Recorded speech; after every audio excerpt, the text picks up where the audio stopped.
తెలంగాణ తెలుగు భాష దినోత్సవం జరుపుకోవడం జరుగుతుంది.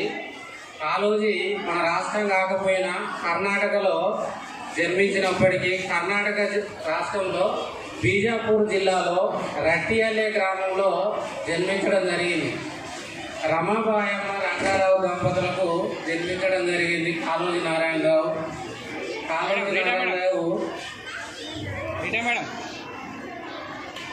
రంగాబాయమ్మది కర్ణాటక, తండ్రిది మహారాష్ట్ర. ఈ దంపతులకు కాళోజీ నారాయణరావు 1914 సంవత్సరంలో జన్మించడం జరిగింది.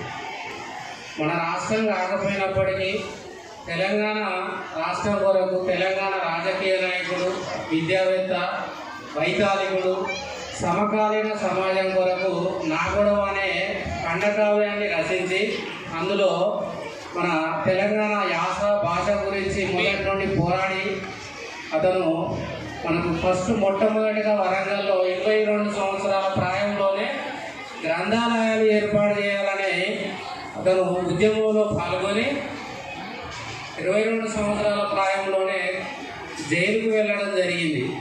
ఇలా సురవరం ప్రతాపరెడ్డి, పివి నరసింహారావు వీళ్ళతోని అనేక ఉద్యమాలలో పాల్గొని రాష్ట్రంలో జన్మించకపోయినా తెలంగాణ భాష కొరకు, తెలంగాణ ప్రజల కొరకు పుట్టుక నీది, చావు నీది, బతకంత దేశానిలాగా మన కాళోజీ నారాయణరావు ఉద్యమంలో పాల్గొని తెలంగాణ కొరకు కృషి చేశాడు. కాబట్టి అందుకనే ఇతని యొక్క జన్మదినాన్ని తెలంగాణ ప్రభుత్వం గుర్తించి సెప్టెంబర్ 9వ తారీఖు తెలంగాణ తెలుగు భాషా దినోత్సవంగా ప్రకటించడం జరిగింది. అప్పటి నుండి తెలంగాణ ప్రభుత్వం నిర్వహించడం జరిగింది. ఆగస్టు 29 గిడుగు రామమూర్తి జన్మదినం సందర్భంగా అది మనకు తెలంగాణ రాకముందు తెలుగు భాష దినోత్సవం.